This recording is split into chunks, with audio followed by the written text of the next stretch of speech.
வாக்காளர் என்னுடைய பிறப்பு கேட்குறீங்க, என்னுடைய சர்டிஃபிகேட் கேட்குறீங்க, அதெல்லாம் கரெக்ட், எல்லாம் ஃபில்அப் பண்ணிடுறேன். இது மட்டும் இல்லாமல் எங்கள் அப்பாவுடைய வாக்காளர் அடையாள அட்டை, அப்பாவுடைய பிறந்த தேதி, அவருடைய பிறந்த சர்டிஃபிகேட்டு, இது எல்லாம் என்ன பண்ணுறீங்க இதில் கேட்குறீங்க. அப்போது அப்பாவே கிடையாது, இறந்துட்டார், அவர் வாக்காளர் அடையாள அட்டையே கிடையாது அப்படின்னா அவன் எதை நான் சப்மிட் பண்ண முடியும்? மாநில அரசு சில சர்டிஃபிகேட்ஸ்லாம் கொடுக்கலாம். ஏன் போர்க்கால அடிப்படையில் இந்த மக்களுக்கான அந்த சான்றிதழ்களை கொடுக்கக்கூடாது? ஏன் அதுக்கான முயற்சியை பண்ணக்கூடாது தமிழக அரசு? அதை பண்ணியிருக்கணும். இப்போ தான் ஏன் சார் பண்ணல? எவ்வளோ பெரிய பிரதம மந்திரியாக இருந்தாலும், சிஎம்மாக இருந்தாலும், உச்சகட்டம் இருந்தாலும், சாதாரண மக்கள் ஒரு ஒரு ஒரு வேஷ்டி சட்டை இல்லாமல் அழுக்காய் கிடக்கிற காலில் உழுகக்கூடிய ஒரே நாள் தேர்தல்.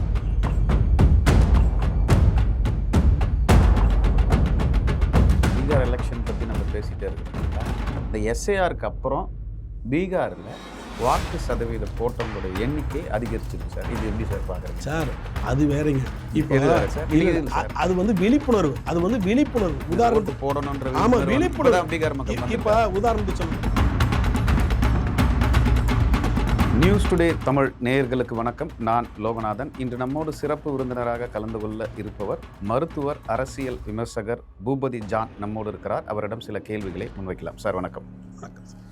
எஸ்ஐஆர் ஏன் இவ்வளோ எதிர்ப்பு அப்படின்ற ஒரு கேள்வி இருக்குது. கடுமையாக எதிர்க்கிறீங்க. நிறைய அரசியல் கட்சி தலைவர்கள் கடுமையாக விமர்சனம் பண்ணுறாங்க, எதிர்க்கிறாங்க, போராட்டம் பண்ணுறாங்க. என்ன பிரச்சனை சார் இந்த எஸ்ஐஆரில்? சார் எஸ்ஐஆர் அப்படிங்கிறதுனா அது ஸ்பெஷல் இன்டென்சிவ் ரிவிஷன், சிறப்பு தீவிர வாக்காளர் திருத்த பட்டியல். அப்போ இது வந்து நம்ம என்ன சொல்கிறோன்னா, அடிப்படையில் என்ன சொல்ல வரோன்னா, எஸ்ஐஆர் செய்யுங்க, நாங்கள் செய்ய வேண்டாம்லாம் சொல்லலை. நிறைய பேர் என்ன சொல்கிறாங்க, எஸ்ஐஆரை அதாவது எந்தவித காரணமும் இல்லாமல் எதுக்குறாங்க. போலி வாக்காளர் 4 பேர் 5 பேர் போட்டுட்ருப்பான், அவன் போடட்டுமே, 2 ஓட்டு போட்டோம் 4 ஓட்டு போட்டோம் அப்படின்னு எல்லாம் வந்து எதிர்கட்சிகள் எல்லாம் வந்து இப்போ குற்றம் சொல்கிறாங்க. சாதாரணமாக நம்மளாம் என்ன சொல்கிறோம், நம்மெல்லாம் வந்து பொதுநல விரும்பி சமுதாய தொண்டர்கள், நியாயமாக நடக்கணும்னு நினைக்கிறோம். அதனால் எஸ்ஐஆரெல்லாம் நாங்கள் எதுக்கு கிடையாது. சரி, என்ன மைனஸ் இருக்குது சார் அந்த எஸ்ஐஆர்? இருங்க நான் சொல்லிடுறேன். எஸ்ஐஆரெல்லாம் எதுக்கு கிடையாது. என்ன பண்ணணும்னா, எஸ்ஐஆர் நடைமுறைப்படுத்துவதில் இருக்கக்கூடிய சிக்கல்கள் இருக்குது. காலதாமதம் ரொம்ப காலம் வந்து ரொம்ப குறுகிய காலமாக இருக்குது. அதனால டைம் கொடுங்கங்கிறோம், பொறுமையாக செய்யுங்கிறோம். உதாரணத்துக்கு நான் சொல்ல வர்றேங்க. இப்போ இருக்கக்கூடிய எஸ்ஐஆரில் வந்து நான் போன வருஷம் ஓட்டு போட்டிருக்கிறேன். அது மாதிரி போன வருடம்னா போன தேர்தலில் ஓட்டு போட்டு, அதாவது கிட்டத்தட்ட இப்போ 2026 2021 போட்டிருக்கிறோம். அதுக்கடுத்து 2019 போட்டிருக்கிறோம். நம்ம எம்பி தேர்தலுக்கும் போட்டிருக்கோம், எம்எல்ஏ தேர்தலுக்கு போட்டிருக்கோம், ஒருதல் போட்டிருக்கோம். இப்போ எனக்கே என்ன ஆச்சுன்னா, நான் டாக்குமெண்ட்டை சரியாக கொடுக்கலன்னா என் பேர் கூட இப்போ வரக்கூடிய தேர்தல் இருக்கக்கூடிய அந்த ஓட்டர்ஸ் லிஸ்ட்டில் கூட இல்லாமல் போனாலும் போயிடும். என்ன நடக்குது அப்படின்னா, நான் என்ன சொல்ல வரேன்னா, போன தடவை தேர்தல் இருக்கக்கூடிய ஓட்டர்ஸ் லிஸ்ட்டில் என் பேர் இருக்குது. இந்த தடவை என்ன பண்ணுறீங்க, நிறைய டாக்குமெண்ட்ஸ் கேட்குறீங்க. அப்போ அந்த டாக்குமெண்ட்ஸ் என்கிட்ட இல்லைன்னு வச்சுக்கோங்க, வரக்கூடிய தேர்தல் இந்த அட்டவணையில் என்னுடைய பேரை நீங்கள் என்ன பண்ணிட முடியும், நீக்க முடியும். அதற்கான அதிகாரமெல்லாம் உங்கள்கிட்ட இருக்குது. அதனால் இந்த 1 மாத காலங்கிறது வந்து பத்தாது. ஒன்று. ஓகே. ரெண்டாவது வந்து இந்த எஸ்ஐஆரில் கேட்கக்கூடிய கேள்விகள் இருக்குது பாருங்கள். நான் வாக்காளர், என்னுடைய பிறப்பு கேட்குறீங்க, என்னுடைய சர்டிஃபிகேட் கேட்குறீங்க, அதெல்லாம் கரெக்ட், எல்லாம் ஃபில்அப் பண்ணிடுறேன்.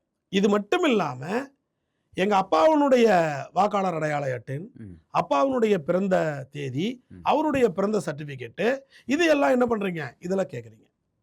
அப்போது அப்பாவே கிடையாது, இறந்துட்டார், அவர் வாக்காளர் அடையாள அட்டையே கிடையாது அப்படின்னா அவன் எதை நான் சப்மிட் பண்ண முடியும் இந்த இதில்? சரி, இப்போ சப்மிட் பண்ணலன்னா அவர் இது செல்லுபடியாக மாட்டார். அதாவது சப்மிட் பண்ணலன்னா அப்படின்னா அதை நம்ம ஃபில்அப் பண்ண தேவையில்லை, இந்த ஃபார்மில் ஃபில்அப் பண்ண தேவையில்லை.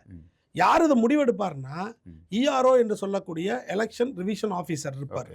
அவர் வந்து 1 மாதம் கழித்து நம்மளுக்கு என்ன பண்ணுவார், ஒரு மெசேஜ் கொடுப்பாரு, இல்லைன்னா தகவல் சொல்லுவார்.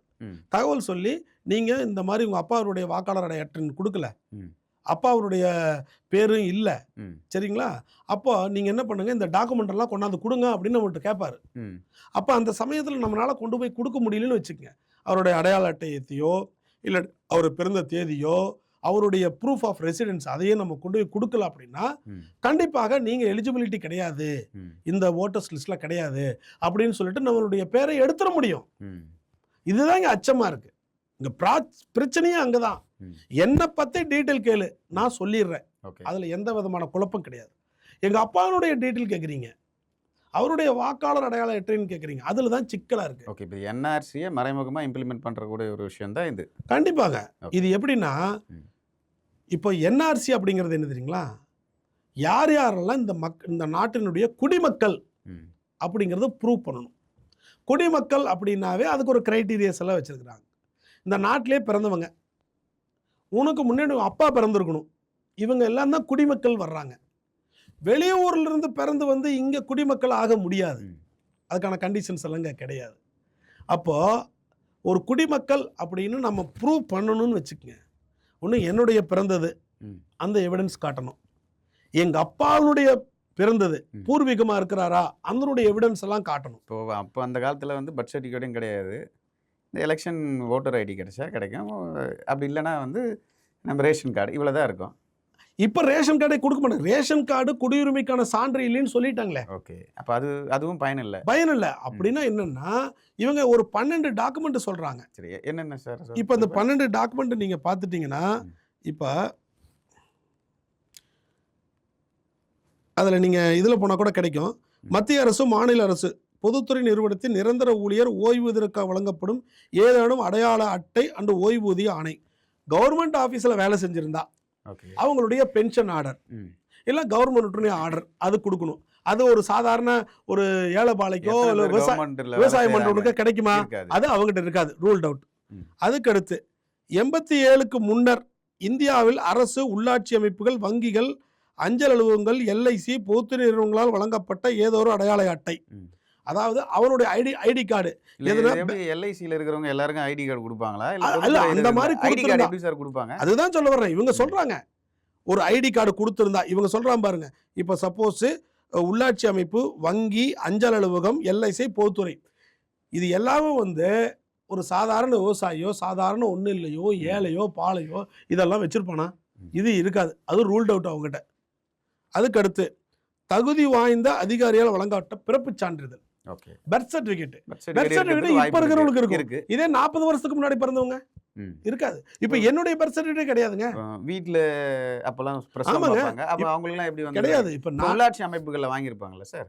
இல்ல சார், நான் என்னன்னா, இப்ப கிட்டத்தட்ட ஒரு 66 1966 67 இந்த காலகட்டத்துக்கு முன்னாடி பிறந்தவங்க, ஈவன் அவங்களுக்கெல்லாம் பர்த் சர்டிஃபிகேட்டே கிடையாது. இப்போ நான் கூட வந்து எங்கே பிறந்திருக்கேன்னா வீட்டில் தான் பிறந்தேன் நான்.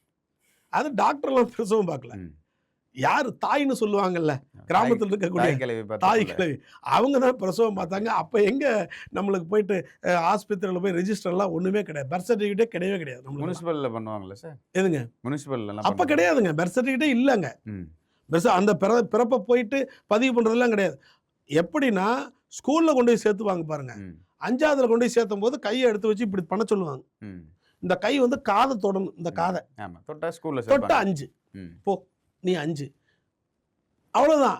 இப்போ பிறந்த தேதி கூட எங்களுக்கு எப்படி எழுதுனாங்கன்னா, நான் வந்து எனக்கு 4 வயசு இருந்திருக்கும், ஸ்கூலில் சேர்த்தணுமே அப்படின்னு சொல்லிட்டு காதை தொட்டான்னா 5 வயசுன்னு போட்டு எழுதி கொடுத்துருவார் ஹெட் மாஸ்டர்.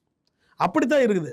அப்போ பிறப்பு சான்றிதழ் அப்படிங்கிறது வந்து ஒரு 55 வயசுக்கு மேலே இருக்கிறாங்க பாருங்க, அவங்ககிட்ட இருக்குமான்னு டவுட்டு தான். ஓகே, சிட்டியில் இருந்திருக்கலாம், கிராமத்தில் அப்பாவோட டீட்டெயில் இல்லைனா கூட இப்போ பையனுக்கு ஓட்டு இல்லை கிடையாது, அதுதான் கிடையாது. அதுக்கு அடுத்து பாஸ்போர்ட் எல்லாத்தையும் வச்சிருக்காங்க. ஒருத்தர் சென்னையிலேயே வந்து பாதி பேருக்கு கூட இருக்கு பாஸ்போர்ட் இருக்காது. அதுக்கடுத்து அங்கீகரிக்கப்பட்ட கல்வி வாரியங்கள் மற்றும் பல்கலைக்கழகங்களால் வழங்கப்பட்ட மெட்ரிகுலேஷன் கல்வி சான்றிதழ், படிச்சிருந்தா அவங்க ஸ்கூலில் படிச்சிருந்தா அந்த சான்றிதழ், மெட்ரிகுலேஷனோ கல்வி சான்றிதழ், இதெல்லாம் சென்னையில் இருக்கிறவங்களுக்கு மற்ற இங்கே இருக்கிறவங்களுக்கு முனிசிபாலிட்டியில் கிடைக்கும், கிராமத்தில் இருக்கவே இருக்காது. சர்டிஃபிகேட் எங்கே வச்சுருப்பாங்க?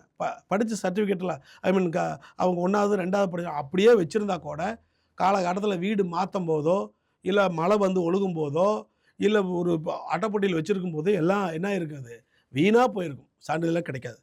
ஸோ இந்த மாதிரியான வன உரிமை சான்றிதழ், தகுதி வாய்ந்த மாநில அதிகாரியால் வழங்கப்பட்ட நிரந்தர வசிப்பிடச் சான்றிதழ், பர்மனன்ட் ரெசிடென்ட் சர்டிஃபிகேட்.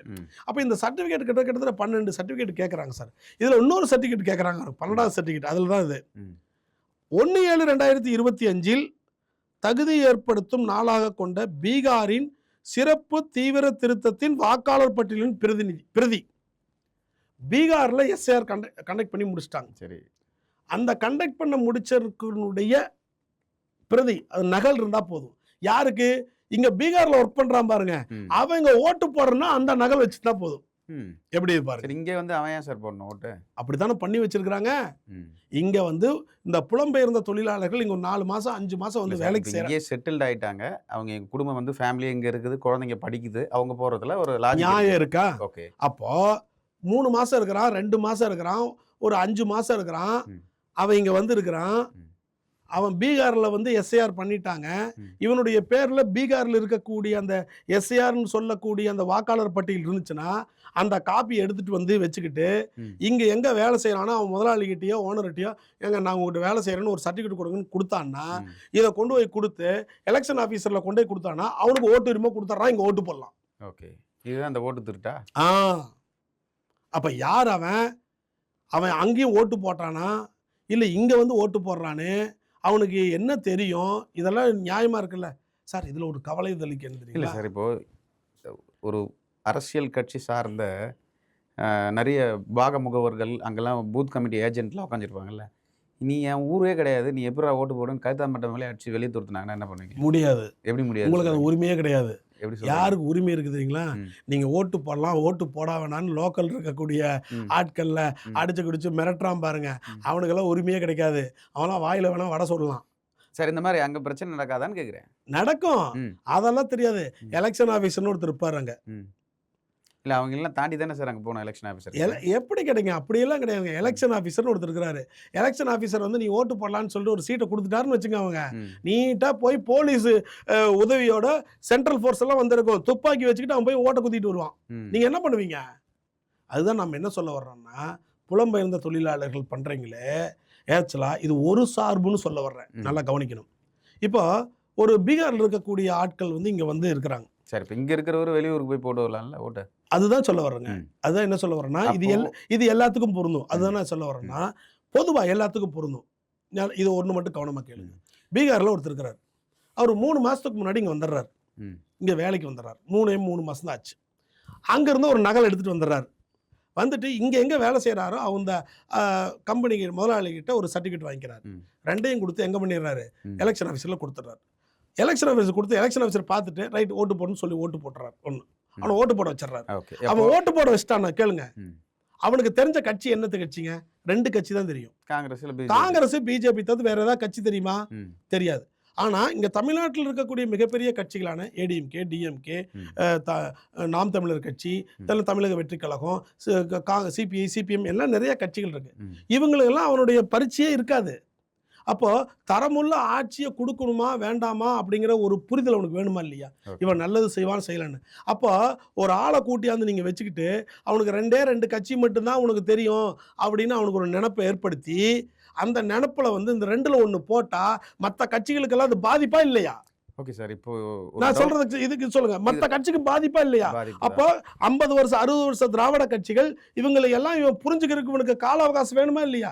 அதனாலதான் நம்ம என்ன சொல்றோம், பீகார்ல இருந்து ஒருத்தர் வந்துட்டான்னா 3 மாசம் 6 மாசத்துல என்ன பண்ணாதீங்க, அவனுக்கு ஓட்டு போடக்கூடிய உரிமை கொடுக்காதீங்க. ஒரு 5 வருஷம் கொடுங்க. அவன் 5 வருஷம் நம்மளோட பழகட்டும், இங்க இருக்கட்டும், இங்க செய்யட்டும். நம்ம வேண்டான்னு சொல்லல, இங்கேயே வாழட்டும். அப்போ இங்கே இருக்கக்கூடிய திராவிட கட்சிகள், மற்ற கட்சிகள், இவங்க கட்சிகள்லாம் அவங்களோட பழகட்டும், செய்யட்டும். அப்போ அவனுக்கு ஒரு நினைப்பு வரும், ஓ இந்த கட்சி நல்ல கட்சி, நியாயமான செய்யுது, நல்லதை செய்யுது அப்படின்னு நினப்பு வந்து அப்போ அவன் ஓட்டு போட்டான்னா அது சரியான அரசு அவன் தேர்ந்தெடுக்கிற மாதிரி ஒரு நிலைமை வரும். அப்படி இல்லாமல் டக்குன்னு இப்போ வந்து அவனுக்கு ஒரு ஓட்டு உரிமையை கொடுத்து கரெக்டாக அங்கேருந்து வந்து 4 மாதம் 5 மாதத்தில் ஓட்டு போட்டால் அது 2 பெரிய கட்சிகளுக்கு தான் சாதகமே ஒழிய மற்ற கட்சிகளுக்கு எல்லாத்துக்கும் பாதகம். அதனால இது ஒரு சமமான நிலை கிடையாது, சமதர்மம் கிடையாது. சார், ஒரு பெரிய டவுட் வருது சார். ஒவ்வொரு தொகுதியில் ஒரு 1000 பேர் பீகார்காரனோ இல்லை வெளி மாநிலத்தவரை வந்து அங்கே தங்க வச்சு ஓட்டு போட்டாங்கன்னா வின்னிங் கெப்பாசிட்டின்னு ஒன்று இருக்குல்ல சார், அந்த இத்தனை சதவீதம் தான். இப்போ கடந்த தேர்தலில் வெறும் 3.25 பர்சன்ட் ஓட்டில் தான் வந்து டிஎம்கே ஆட்சியை பிடிச்சி 500, 1000 இந்த வாக்கு வித்தியாசத்தில் தான் வெற்றி பெற்றாங்கன்னு வச்சுங்க. இப்போ ஒரு 1000 பேரை வந்து ஒரு தொகுதியில் வந்து வாக்கு போடக்கூடிய ஒரு சூழ்நிலைக்கு பிஜேபி கொண்டு வந்தாங்கன்னா அப்போ அந்த வின்னிங் அந்த பாயிண்ட்டை வந்து கையில் வச்சுருக்காங்கன்னு தானே அர்த்தம். அப்படி தாங்க நடக்குது. அதுக்கு தான் முயற்சி பண்ணுறாங்க. அதுக்கு தாங்க முயற்சி பண்ணிட்டு இருக்கிறாங்க. அதுக்கு தாங்க வந்து பிஜேபியினுடைய அரசு வந்து இங்கே இருக்கக்கூடிய தேர்தல் ஆணையத்தினுடைய கைப்பாவின்னு நான் சொல்லலை, எல்லா கட்சியும் சொல்லுது. ஏன் சொல்லுது அப்படின்னா, தேர்தல் கமிஷனில் வந்து கமிஷனரை நியமிக்கக்கூடிய ஒரு குழு இருக்குது. அந்த குழுவில் 3 பேர் இருந்தாங்க. உச்சநீதிமன்ற நீதிபதி, பிரைம் மினிஸ்டர், எதிர்க்கட்சி தலைவர். இந்த 3 பேர்த்தில் என்ன பண்ணிட்டாங்க, இப்போ இருக்கக்கூடிய பிஜேபி அரசு இந்த ஒரு சட்டத்தை தீட்டி உச்சநீதிமன்ற நீதிபதியை தூக்கிட்டாங்க. தூக்கிட்டு எதிர்க்கட்சி தலைவர், பிரதம அமைச்சர், இல்லைன்னா சட்ட அமைச்சர், இல்லை சட்டத்துறையில் இருக்கக்கூடிய ஒரு மூத்த அதிகாரி 3 பேரை வச்சு ஒரு குழுவை போட்டாங்க. போட்ட பிறகு மெஜாரிட்டி யாரு? 2+1 எதிர்க்கட்சி, ஆளுங்கட்சியில் 2. அப்போ எது யார் சொல்கிறத கேட்பாங்க? ஆளுங்கட்சி என்ன சொல்லுதோ அதுதான் என்ன பண்ணுவாங்க, தேர்தல் கமிஷன் கேட்குது. தேர்தல் கமிஷன் தன்னாட்சி அமைப்பு தான். நம்ம முன்னோர்கள் எல்லாம் நம்ம மிகச்சிறந்த சட்ட வல்லுநர்கள் இருக்கக்கூடிய அம்பேத்கராக இருக்கட்டும், காந்தி போன்ற இருக்கக்கூடிய முன்னோர்கள் எல்லாமே வந்து சரியானதை வகுத்து வச்சுருக்கிறாங்க. தேர்தல் கமிஷனுங்கிறது வந்து ஒரு தன்னாட்சி அமைப்பு இருக்கணும், அவங்களுக்கு அதிகாரத்தை கொடுத்து வச்சு ஒரு நியாயமான தேர்தல் நடத்தி மக்களுக்கு நல்ல ஒரு ஜனநாயக ஆட்சியை கொடுக்கணும் அப்படிங்கிற எண்ணத்தில் தான் அவங்க அதை ஏற்படுத்தினாங்க. ரைட்டுங்களா? அப்படி இருக்கக்கூடிய ஜனநாயகமான தேர்தல் ஆணையத்தில் இப்போ என்ன பண்ணிருச்சு, தேர்தல் ஆணையரை தேர்ந்தெடுக்கக்கூடியதே ஜனநாயகமற்றதாக இருக்குது. உச்சநீதிமன்ற நீதி குழுவில் இருந்தே தூக்கிட்டாங்களே, அப்போ இது ஜனநாயகமா? ஜனநாயகம் இல்லை. அப்போது இப்போ இருக்கக்கூடிய தேர்தல் ஆணையர்கள் மேலே வந்து எவ்வளவோ குற்றச்சாட்டுகள் எதிர்க்கட்சி தலைவர் வச்சிருக்கிறாரு. அதுக்கெல்லாம் பதில் இருக்குதா? ஹரியானாவில் இருக்கக்கூடிய லட்சக்கணக்கான ஓட்டு திருட்டு, 2வது பீகாரில் இருக்கக்கூடிய ஓட்டு திருட்டு, ஒரே வீட்டினுடைய எண்ணில் வந்து 800 வாக்குகள், ஒரே ஒருத்தர் 22 வாக்குகள். இந்த பிரச்சனை வந்து எஸ்ஐஆருக்கு அப்புறம் வந்த பிரச்சனை, கரெக்டா? ஆமாங்க.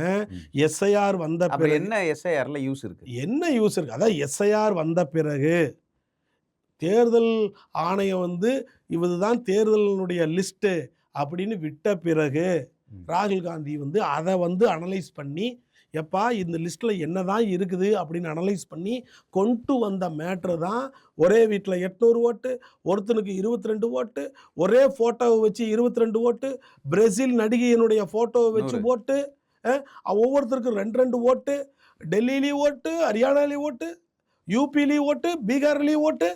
இது எல்லாம் எப்போது எஸ்ஐஆர் நடந்து முடிஞ்சு வந்த பிறகு நடந்தது இதெல்லாம். அப்போ எங்க தரமான அப்போ தரமான எங்க இருக்குது? ரெடி பண்றீங்க. அதுதான் நம்ம என்ன சொல்ல வர்றோம், தமிழ்நாட்டில் எஸ்ஐஆர் கொண்டு வந்திருக்கிறீங்க, 1 மாசத்துல பண்ணணும்னு சொல்றீங்க. 4ஆம் தேதி ஆரம்பிச்சது, நவம்பர் 4, டிசம்பர் 4க்குள்ள முடியுது. இப்போ நீங்க கேட்கக்கூடிய டாக்குமெண்ட்ஸ் எல்லாம் வந்து நிறைய டாக்குமெண்ட்ஸ் இருக்கு, அதெல்லாம் நான் ரெடி பண்ணணும், டைம் கொடுங்க.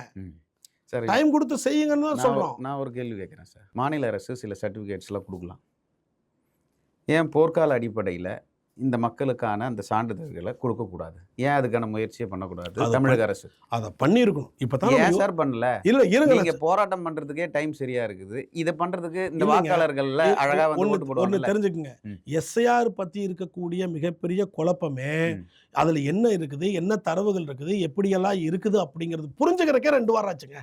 ஓகே, ஒன்றும் இல்லைங்க, புரிஞ்சுக்கிறக்கே. சார் நீங்கள் 1 மாதத்துக்கு முன்னாடி பீகாரில் எஸ்ஐஆரை பற்றி பேச்சு நடந்துட்டு இருக்குது. இந்த மாதிரி எஸ்ஐஆரில் தகுதியுள்ள வாக்காளர்லாம் நீக்கிட்டாங்க, 65 லட்சம் பேர்த்த நீக்கிட்டாங்க, சிறுபான்மையர்கள் முஸ்லீம்ஸில் கிட்டத்தட்ட ஒரே தொகுதியில் 60,000 30,000 வாக்காளர்கள் எல்லாம் நீக்கிட்டான்னு தகவல் வந்தப்போ நம்ம படிச்சு பார்க்குறோம், ஆச்சரியப்படுறோம். பார்த்தோம் இல்லைங்க, பீகாரில் போய் பேசுனீங்க, அதுதாங்க. ஓகே சார், அங்கே தான் தெரிஞ்சிடுச்சு, பார்த்தாச்சு, பேசியாச்சு. இதுக்கான ஒரு உடனடி தீர்வு கொண்டு வரணும்ல, ஒரு ஸ்பெஷல் கேம்ப் ஒன்று அரேஞ்ச் பண்ணுங்க, என்னென்ன சர்டிஃபிகேட் இல்லையோ அதை ரெடி பண்ணி உடனே ஸ்பாட்லேயே கொடுக்குற மாதிரி அரேஞ்ச் பண்ணுங்க. அதை பண்ணுறதை விட்டுட்டு தொடர்ச்சியாக வந்து நாங்கள் போராட்டம் தான் பண்ணுவோம், எதிர்ப்பு தான் தெரிவிக்கின்றது எந்த விதத்தில் நியாயம்? நான் ஒன்று சொல்கிறேன் கேளுங்க, முதல்ல இதை பற்றி புரிஞ்சுக்கிறக்கே 1 வாரம் 2 வாரம் ஆகுது. இப்போ நானே படித்தவன், ஓகே, கல்வி அறிவு இருக்குது, எஸ்ஐஆர் பற்றி தெரிஞ்சு வந்துட்டு இருக்குது, எஸ்ஐஆர் பற்றியான புரிதல் இருந்துக்கிட்டு இருக்குது. அங்கே சொன்னாங்க, ஆனால் அதை நேரில் பார்க்கும்போது அந்த டாக்குமெண்ட்டு அவங்க கொடுக்கக்கூடிய படிவத்தை பார்க்கும்போது இன்னைக்கு நேற்றெல்லாம் எடுத்து படித்து பார்த்தா தான் அதில் இவ்வளவு பிரச்சனைகள் இருக்குது. இவ்வளவு ப்ராப்ளம் இருக்க கிளாஸ் இருக்கு சார். நான் ஒண்ணே ஒன்று சொல்றேன், நீங்க எஸ்ஐஆர் பதிவு அந்த அப்ளிகேஷன் ஃபார்ம் கொடுக்குறீங்கல்ல, அதுல எவ்வளவு குழப்பம் இருக்கு தெரியுமா? எடுத்து பாருங்க எஸ்ஐஆர் இது. ஒரு அனலைஸ் பண்ணாமலே இது ரெடி பண்ணிருப்பாங்களா சார்? இப்போ அனலைஸ் பண்ணாம தான் ரெடி பண்ணியிருக்கிறாங்க. அப்புறம் என்னதுங்க, இப்போ இங்க உதவு தான் அதை சொல்லு பாருங்க. 3 காலம் பிரிச்சிருக்கிறாங்க. 3வது காலம் பாருங்க. அதாவது யார் முதல் காலத்தில் பதிவு பண்ணாங்களோ அந்த வாக்காளர்களுடைய பேர் இப்போ இந்த வருஷம் 2000 போன லிஸ்ட்டில் இருக்குதுன்னு வச்சுக்கோங்க. அவர் 2005 லிஸ்ட்டில் இல்லை, அவர் பேர் கிடையாது அப்படின்னா அந்த 2005 லிஸ்ட்டில் இருக்கக்கூடிய அவங்க அப்பா அம்மாவுடைய லிஸ்ட்டை அவங்க பேரை டீட்டெயிலாக போடணும். இதில் பாருங்க, ஒன்று அவங்க பெயர்னு ஒன்று போட்டிருக்காங்க, பெயரை போட்டுடலாம்.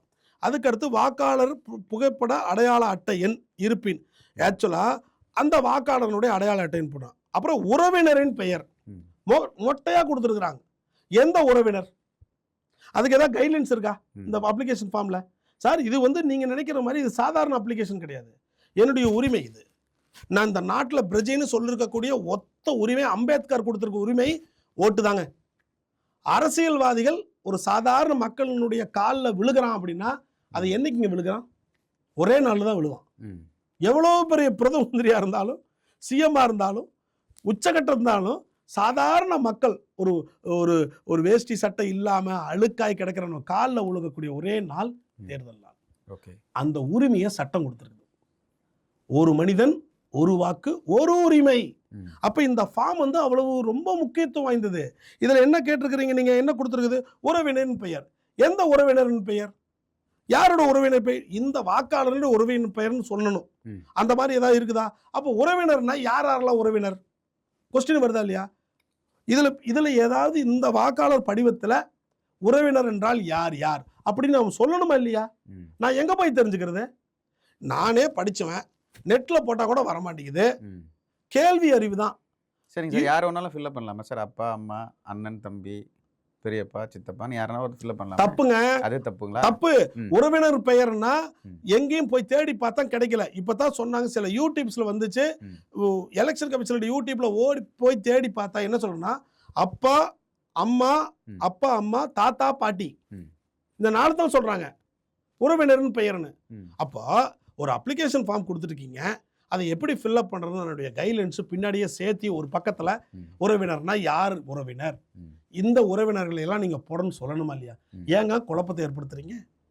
கொடுக்கப்பட்ட நாளும் 1 மாதம் தானே. எனக்கு இதே தான் வேலையா? நான் காலையில் எழுந்திரிச்சோன்னா ஆஃபீஸுக்கு போகணும், சாயந்தரம் 10 மணிக்கு வரணும். எனக்கு இருக்கக்கூடிய நாளே வந்து சனிக்கிழமை கூட வேலை. ஞாயிற்றுக்கிழமை ஒரே ஒரு நாள் தான் எனக்கு வந்து லீவு. அந்த ஞாயிற்றுக்கிழமை ஒரு நாள் லீவில் நான் நிறைய வேலைகள் நான் செய்யணும். அப்போ ஒரு மாசத்துல 4 ஞாயிற்றுக்கிழமை தான் எனக்கு கொடுத்துருக்கு. மீதி நாளில் வந்து நான் ஆஃபீஸுக்கு போகணும். ஆஃபீஸில் அவ்வளோ ப்ரெஷர் இருக்கு. இந்த சூழ்நிலையில் இவ்வளவு குழப்பத்தில் எனக்கு என்ன மனநிலை எப்படி இருக்கு நீங்க யோசிச்சு பாருங்க. ஒரு ஜனநாயக கடமை நம்ம செய்கிறோம், அதுக்காக ஒரு நாள் ஸ்பெண்ட் பண்ணக்கூடாதா? பண்றேங்க, யாரெல்லாம் பண்ணாமலாம் இல்லை. ஒரு நாள் என்ன, 1 மாசம் கூட பண்றோம். கால அளவு கொடுக்கணும். 2வது குழப்பம் இல்லாமல் இருக்கணும். சார் இந்த பதிவில் குழப்பம் இல்லாமல் இருந்தால் சீக்கிரம் பண்ண முடியும் சார். குழப்பம் நிறையா இருக்குது. சரிங்க சார், இப்போது டெக்னிக்கலாக வந்து பிஜேபி வந்து சில வேலைகளை பார்க்குறாங்கன்னு நீங்கள் குற்றம் சாட்டுறீங்களே, அதை ப்ராக்டிக்கலாக ஏன் ஒரு அரசு வந்து உடனடியாக ஒரு ஒரு கேம்பை போட்டு இது மாதிரி இந்த சர்டிஃபிகேட் கேட்குறாங்க, உடனே இஷ்யூ பண்ணுங்க, காசு வாங்காமல் இஷ்யூ பண்ணுங்க அப்படின்ற ஒரு விஷயத்த பண்ணலாம்ல? நான் ஒன்று சொல்கிறேங்க, அது அரசு கண்டிப்பாகவும் செய்யணும், அதில் மாற்று கருத்து இல்லை. ஏன்னா இந்த இருக்கக்கூடிய பிரச்சனை, இந்த எஸ்ஐஆர் பற்றி இது இருக்கக்கூடிய தீவிரம், இதனுடைய பிரச்சனை இந்தியாவிலேயே மற்ற மாநிலங்களெல்லாம் விழிப்புணர்வு இல்லாதப்ப இந்தியாவில் இருக்கக்கூடிய தமிழக முதலமைச்சர் தான் விழிப்புணர்வோட அதை செஞ்சார். ஏன்னா எஸ்ஐஆருங்கிறது பெரிய ஆபத்து வரப்போகுது, எஸ்ஐஆர் அப்படிங்கிறதுல வந்து நிறைய வாக்காளர்கள் நீக்கிடுவாங்க, அதனால் எல்லா கட்சிகளினுடைய கூட்டம் போடணும் அப்படின்னு 4ஆம் தேதி அனௌன்ஸ் பண்ணுறதுக்கு முன்னாடியே 2ஆம் தேதியோ என்ன வந்து அனைத்து கட்சி கூட்டம் நடந்துச்சு. அப்போ இதை பற்றியான விவாதங்கள்லாம் வந்துச்சு, அனைத்து கட்சி கூட்டம். அதுக்கு பிறகு இந்த அப்ளிகேஷன் ஃபார்ம் கொடுத்த பிறகு தான் இதில் இருக்கக்கூடிய உறவினர்கள் என்னாரு என்னங்கெல்லாம் தெரிய வந்துச்சு. அதுக்குள்ளே தெரிஞ்ச வந்தோன்னா இது சம்பந்தமாக எல்லா அனைத்து கட்சிகளும் போராட்டம் நடத்துது. உடனே இமீடியட்டாக இதனுடைய இது சம்பந்தமாக உச்சநீதிமன்றத்தில் வழக்கு தொடுது. இது எல்லாம் ஒரு வாரத்தில் பண்ணிட்டோம் சார். ஓகே சார், ஒரு வாரத்தில் பண்ணீங்க சார், அதுக்கான தீர்வு எங்க சார், ரெமெடி என்ன சார் பண்ணீங்க? அதுதாங்க அப்போ என்ன பண்ணணும், இப்போ ஒரு வாரத்தில் பண்ணுனா சார் நிறைய திட்டங்கள்லாம் நம்ம நினைக்கிற மாதிரி டக்குன்னு போய் முடிச்சிடலாம் சார். நான் திட்டத்தை பத்தி இல்ல சொல்லவே இல்லை. திட்டங்கள் அந்த திட்டங்கள்ல கூட தான் என்ன சொல்றேன்னா, எனக்கு ஒரு சர்டிஃபிகேட் வேணும் சார், கொடுங்களேன், இப்பயாச்சும் கொடுங்களேன், உடனே ரெடி பண்ணி கொடுங்களேன். இல்ல அதுக்கப்புறம் நாம் என்ன சொல்ல வரோம்னா இவங்க நீங்க என்ன சர்டிஃபிகேட், இந்த 12 சர்டிஃபிகேட் இருக்குது, அந்த இந்த 12 சர்டிஃபிகேட்ல சர்டிஃபிகேட் வைங்களேன் சார். அதுதான் சொல்ல 12 சர்டிஃபிகேட்ல இருக்குது. அப்ப என்ன பண்ணணும்னா இது வந்து சப்போஸ் எந்தெந்த யாருக்கெல்லாம் இந்த 12 சர்டிஃபிகேட்ல ஒரு சர்டிஃபிகேட்டும் இல்லாம இருக்கிறாங்களோ அவங்களுக்கு சர்டிஃபிகேட் கொடுப்பதற்கான ஏற்பாடுகள் கண்டிப்பா அரசு செய்யணும். அதுதான் சரி, அது செய்யணும்னு கேக்குறாங்க. அது அப்படிதான் செய்யணும். இப்ப லோக்கல் இருக்கக்கூடிய ஒரு தாலுகா ஆபீஸா இருக்கட்டும், இவ்வளவு தெளிவா ஒரு அனைத்து கட்சி அரசியல் கூட்டம் நடத்தக்கூடிய ஒரு முதலமைச்சர் ஏன் இந்த விஷயத்துல தாமதமா இருக்காரு? தாமதம் எல்லாம் இல்ல, இல்ல அமைதியா இருக்காரு. இல்ல அமைதியெல்லாம் சொல்ல முடியாது. எப்ப இல்ல தாமதம் கிடையாது, அமைதியும் கிடையாது, எதுவும் கிடையாது. இப்போ இந்த அதனாலதான் நம்ம என்ன சொல்ல வர்றோம்னா, உச்சநீதிமன்றத்தில் என்ன கொடுக்கணும், இது வந்து அவசர காலம், இது வந்து இந்த காலத்துல இருந்து மழை காலம், ரெண்டாவது புயல் வரக்கூடியது, மழை வந்துட்டு இருக்குது, ஃபங்க்ஷன்ஸ் எல்லாம், பொங்கல் வருது, கிறிஸ்மஸ் வருது, எல்லாமே வரக்கூடிய காலத்துல இதுக்கு என்ன பண்ணுங்க, கொஞ்சம் தள்ளி போடுங்க அப்படின்னு உச்சநீதிமன்றத்தை வழக்காடி அது நம்ம நியாயமான வாதங்களை எடுத்து வச்சிருக்கிறோம். நீதிமன்றம் இன்னொரு 15 நாள் கழிச்சு என்ன பண்ணுது, டைம் கொடுத்து அதை விசாரிக்கணும்னு சொல்லுது. இதுக்கு இடையில வந்து இந்த மாதிரி இந்த அரசு வந்து என்ன பண்ணிருக்குது, BLA 2 அப்படின்னு சொல்லிட்டு அவங்க வந்து ஏஜென்ட்ஸ் போட்டிருக்கிறாங்க. யாருக்கு, இந்த மாதிரி ஒவ்வொரு ஸ்ட்ரீட்டுக்கா, இப்போ 1வது தெரு, 2வது தெரு, 3வது தெருனா ஒவ்வொரு தெருவுக்கும் BLA 2 போட்டிருக்காங்க. அது இல்லாம BLC போட்டிருக்காங்க. ஒரு தெருவுக்கு 10 பேர் இருக்காங்க. இந்த 10 பேரு A2ன்னு சொல்லக்கூடிய அந்த இது, அப்புறம் BLO போட்டது வந்து எலெக்ஷன் ஆஃபீஸ் அவங்க போட்டிருக்காங்க. இவங்க எல்லாமே வந்து இந்த சர்டிஃபிகேட் கிடைப்பதற்கும் மற்றவங்களுக்கு வந்து இந்த மாதிரி ஆவணங்கள் இல்லைன்னா ரெடி பண்றதுக்கான வேலைகளை பண்ணிக்கிட்டு இருக்காங்க. எப்படி சார், நம்ம கட்சிக்காருக்கு மட்டும் செய்வாங்களா இல்ல எல்லாத்துக்கும்? அது நம்புறாங்க இருக்கா? இல்ல நம்புறதாங்க, எல்லாத்துக்குங்க. அந்த தெருவில் இருக்கக்கூடிய சார் ஒண்ணு மட்டும் தெரிஞ்சுக்குங்க, என்னன்னா இப்ப என்னன்னா ஒரு கட்சி DMKல ஒருத்தர் இருக்கிறாங்க, இல்ல ADMKல இருக்கிறாங்க. அவங்க பாகுபாடு இல்லாம பார்த்தா தான், பாகுபாடு இல்லாமல் அந்த தெருவில் இருக்கக்கூடிய எல்லாரையும் சமமா பார்த்தா தான் புது வாக்காளர்களை விட்டு வருவாங்க. இல்லை எப்படி வருவாங்க புது வாக்காளர்கள்? எப்படி புது வாக்காளர்கள் வராம ஒரு கட்சி ஜெயிச்சிருமா? ஒரு DMKக்கு ADMKக்கு ஒரு சதவிகித ஓட்டு இருக்கு, இவருக்கு ஒரு 25, இதுக்கு ஒரு 27ன்னு வச்சுக்கோங்க. ஆனா அவங்க ஜெயிக்கிறதுக்கு வந்து 35-40 வேணும். அப்படி இருந்தா அப்போ புது வாக்காளர்கள் வரணும் அப்படின்னா நியாயமான காரியத்தை இவங்க செய்யணும். ஒரு அரசியல் கட்சிக்கு கூடுதலான ஒரு பொறுப்பு இந்த SIRல இருக்கு அப்படின்ற ஒரு விஷயத்தை இவங்க உணர்ந்தாங்களா? கண்டிப்பா உணர்ந்திருக்கிறாங்க. இப்பதான் தெளிவே வந்திருக்குது சார். இது இல்லாம தமிழக அரசு இன்னொரு காரியத்தை செஞ்சுச்சு. நீங்க இப்படி சொல்றீங்கல்ல, என்னன்னா இப்ப அந்த இது வந்து தொகுதி மறுவரையீடு புரிஞ்சுச்சுங்களா இல்லையா? அதுல வந்து தொகுதி அப்படின்னா இப்ப பாப்புலேஷனை பொறுத்த வரைக்கும் அவங்களுக்கான MP சீட்டு நிர்ணயிக்கிறாங்க. நம்ம தமிழ்நாடு அரசு, தமிழகம் வந்து பாப்புலேஷன் கண்ட்ரோல் கரெக்டா பண்ணி நம்ம பாப்புலேஷனை குறைச்சிருக்கிறோம். ஒரு வீட்டுக்கு 2 பேர் இல்ல வீட்டுக்கு ஒருத்தர்னு குறைச்சிருக்கிறோம். ஆனா பீகார், UP இது மாதிரி இடங்கள்லாம் வந்து பாப்புலேஷன் அதிகமா இருக்கு. இப்போ பாப்புலேஷன் அதிகமா இருந்தா அவங்களுக்கு என்ன போயிடும், அதிகமான MP போயிடும். பாப்புலேஷன் கம்மியா இருக்கனால நம்ம இருக்கிற MP 38 MP 40 MPன்னு வச்சுங்க, 39 பாண்டிச்சேரியில் 1 40 MP, 40ல் குறைஞ்சிரும், 7 MP குறைஞ்சிரும். அப்போ இந்த ஆபத்தை உணர்ந்து அப்பவே எப்போ 6 மாதத்துக்கு முன்னாடி இது சம்பந்தமான பேச்சுக்கள் எல்லாமே தொடர்ச்சியாக நடந்துட்டு இருக்குது. அது ஒரு ஆபத்து வரப்போகுது, அது நீங்கள் கவனத்தில் இருக்கணும். அதுக்கான வேலைகள்லாம் இப்போ பண்ணிக்கிட்டு இருக்கிறாங்க. அதோடு இல்லாமல் இந்த SIR டக்குன்னு இப்போ கொண்டு வந்துட்டாங்க சார். பீகார் எலெக்ஷனில் இந்த மாதிரி வந்தாங்க தான் SIRனு ஒன்றே இவ்வளவு தீவிரமாக இருக்குது அப்படின்னே நம்மளுக்கு புரியுது. அதனுடைய மிக தீவிரம் அதை கிட்ட நெருங்கி பார்க்கும்போது தான் தெரியுது. மிக மிக தீவிரம் எப்படி தெரியுமா தெரியுது, அப்ளிகேஷன் ஃபில்அப் பண்ணும்போது தெரியுது. சரிங்க சார், இப்போது பீகார் எலெக்ஷன் பற்றி நம்ம பேசிகிட்டே இருக்கிறோம் இல்லைங்களா? இந்த SIRக்கு அப்புறம் பீகாரில் வாக்கு சதவீத போட்டவங்களுடைய எண்ணிக்கை அதிகரிச்சிருக்கு சார். இது எப்படி சார் பார்க்குறீங்க? சார் அது வேறங்க. இப்போ அது வந்து விழிப்புணர்வு, அது வந்து விழிப்புணர்வு. உதாரணத்துக்கு போடணுன்ற விழிப்புணர்வு பீகார் மக்கள். இப்போ உதாரணத்துக்கு சொல்ல பாருங்க, பீகாரில் வந்து 8.6 கோடி வாக்காளர்கள். கடைசியாக எல்லாம் திருத்தி எல்லாம் பண்ண வருது ஒரு 40 லட்சம் 30 லட்சம் கடைசியாக கழிஞ்சு போச்சு. 8.2. இதுக்கு முன்னாடி 8.2 கோடி வாக்காளர்கள் இருந்துக்கிட்டு இருக்கிறாங்க. அவங்களில் 57% தான் வாக்கு போட்டிருக்கிறாங்க, மீதி இருக்கிறவங்க வாக்கு போடலை. இப்போ அது 65% உயர்ந்திருக்கு, ஒரு 7%. அப்போ 7% 8% வந்திருக்குது அப்படின்னா அவங்களுடைய ஓட்டு போடணும் அப்படிங்கிற விழிப்புணர்வு. ரெண்டாவது, ஓட்டு எங்கே நம்மளை விட்டு போயிருமோ அப்படிங்கிற ஒரு விழிப்புணர்வு. மூணாவது வந்து அவங்களுடைய கடமையை செய்யணும் அப்படிங்கிற அவங்களுக்கு இருக்கக்கூடிய ஆழ்ந்த நம்பிக்கை. இதுதான் முக்கியம். இப்போ சென்னையில் கூட பார்த்தீங்கன்னா டி நகர் தொகுதி எடுத்துக்க. டி நகரில் 2,00,000 வாக்காளர்கள் இருந்தாங்க அப்படின்னா 2,00,000 வாங்கினா போன வருஷம் ஒரு 57 58% போலிங் போச்சு. அப்போ 2,50,000ல் 1,50,000 தான் போலிங்கே போயிருக்கு. இப்போ இந்த மாதிரி இருக்கும்போது 1,50,000 1,45,000 வரலாம். ஏன்னா அதிக பேர் ஓட்டு போடுறாங்க. அப்படி தான் எடுத்துக்கணும் நம்ம கணக்கு. எஸ்ஐஆரில் பல விஷயங்கள் இருக்குது. குறிப்பாக ஒவ்வொரு அந்த தொகுதி எந்த தொகுதி, எந்த வார்டு, எந்த பாகம்லாம் குறிப்பிடணும்னு சொல்லி ஒரு காலம் இருக்கு. அதெல்லாம் கண்டுபிடிக்க முடியுமா மக்களால்? அதுதான் சார். அதுவும் ஒரு சிக்கல் இருக்குது சார். இப்போ கொடுத்துருக்கக்கூடிய வாக்காளர் படிவத்தில் மேலே எழுதியிருக்கிறாங்க பாகம் இதெல்லாம். அது கரெக்டாக ஃபில்லப் பண்ணிடலாம்.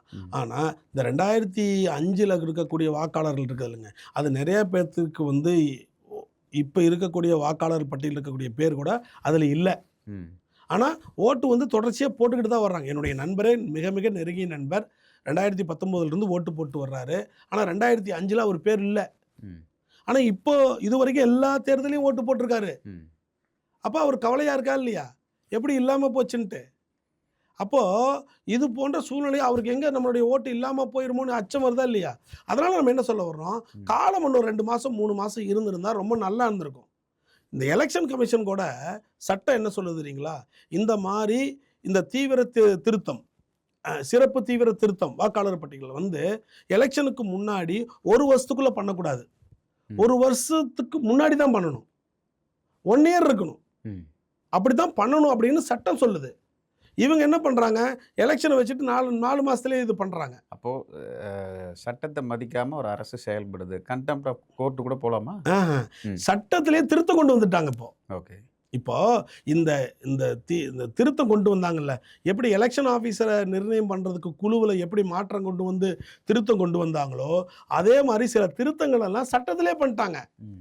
அதை பேஸ் பண்ணி தான் இவங்க பண்ணியிருக்கிறாங்க.